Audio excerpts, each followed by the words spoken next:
Wow, this episode goes against everything I've said about Luna's dreamwalking ability.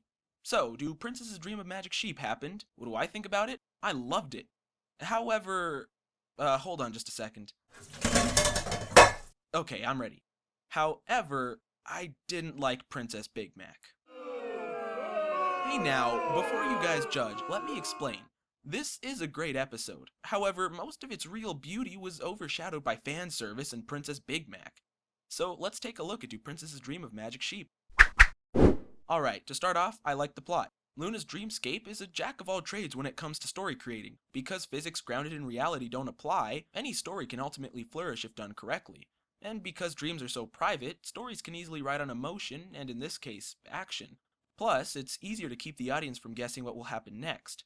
The idea of a self-made villain was also a refresher from the usual monster returning from 1,000 years ago. I suppose the only problem with the story itself is that it would have been better suited for a longer medium. With all the wacky ideas that took place, the show didn't have enough time to explore them as, say, a two-parter episode.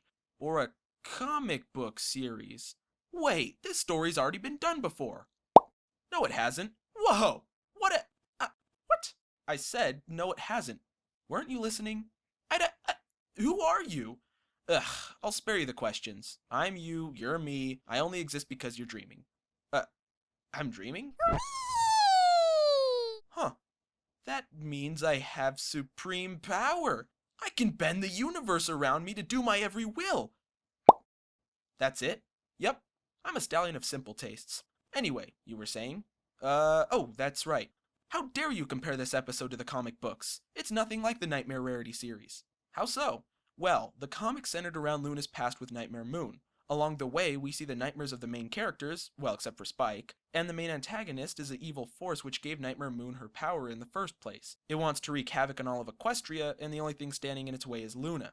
After failing to beat it, all of Ponyville forgives her for her past as Nightmare Moon, and then attack the monster in order to come away victorious. And how's that any different from this episode? You see, the comics don't have Princess Big Mac? Yeah, goodbye. Wait, okay, so this episode is just a ripoff of the comics. But does that make it bad? I'm glad you brought that up. While it is true that the story is a mostly recolored series from the comics, Scott did a good job at adding his own flair to keep the story unique, and create some genuinely touching moments. Something that I just didn't get out of the comics. Remember back in my Slice of Life review, I said that the town of Ponyville just sorta sits back in the face of danger and expects the main six to deal with it? Yeah, well, this episode really supports that theory. After countless attacks this town has taken, and considering how getting attacked by random creatures has always been in Ponyville's history, I'm very curious as what the residents used to do before the six were a thing, because it's safe to say that as of right now, they're fairly useless. And speaking of useless, what was with the stallions in this episode?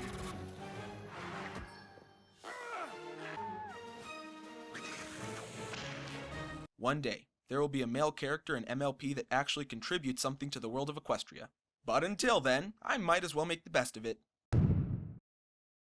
I am here to confiscate your official license of manliness. How did you allow yourself to get caught in this situation anyway? Whoa! Wow, these monsters are pretty fast, huh? I'm still gonna need that license, though. Thank you. Alright, what's next? Ah yes, the dreams. While it was amusing to see the main six deal with their own nightmares in different ways, was I the only one who felt like this was a wasted opportunity? Here was a chance to truly explore some of the interesting sides in the main six, as what they dream about is extremely personal to them, and usually says more about their fears, interests, and personalities than they would admit to anyone else. But instead, we get little more than dreams based off of flanderized characters of their pony counterpart. Applejack likes apples, Twilight loves books, Rarity likes dresses, Fluttershy. It's so nice to be the pet for once. No comment. And in the end, we're left with nothing new learned about the six. However, I won't criticize the episode for what it didn't do, and there's a lot that it did right. The combined dream at the end was very cool, and may I say that the animators did a beautiful job on this episode. There was only one small problem. DHX, I think we've gotten enough fan service this season. It's not that I don't welcome some pandering from time to time, however the presence of Derpy no longer initiates a mass freakout from the fans. In fact, she's become so commonplace that Princess Big Mac stole the show for most of the audience. And I don't know if I should be excited that the fandom is taking an interest in a more prominent character, or disturbed that this is the reason why they developed the interest in the first place. All I know is that Luna absolutely rocked this episode. About time, too. See, all the princesses are known for their different methods of teaching and encountering problems. Luna just happens to be an intimate approach, going into dreams of other ponies rather than addressing the masses directly. Because of this, most of the episodes she's in are directed to the character in question. This is not a bad thing, but because her approach is limited to only helping others, we don't really know that much about her. Okay, we don't know much about any of the princesses, but Luna more than anyone else. Eventually, I just gave up on expecting any depth to her, believing that DHX just left Luna as a blank canvas for us bronies to paint with glorious fanfictions, artwork, and animation. But thank goodness that wasn't the case. I like this deep and helpless Luna much more than the happy-go-lucky gamer Luna portrayed by the fanbase. However, let's first talk about the Tantibus, whose name quite literally means nightmare in Latin. I thought it was an interesting antagonist, as the fact that it only exists in dreams makes it easy to get away from, but impossible to escape. However, this makes me question Luna's second attempt at taking over Equestria, because she stated that not even Celestia has power in the dream realm. Wouldn't it make more sense if the Tantibus is how she initially attacked? You had 1,000 years to come up with a plan. How has this never once crossed your mind? The idea that Luna created the Tantibus was a fun plot twist. At first I figured it was just an entity that fed off of bad dreams, and Luna, knowing how powerful it was, sacrificed her dreams to have nightmares every night so that it wouldn't plague Equestria. Come to my surprise when I found out that it was her choice all along.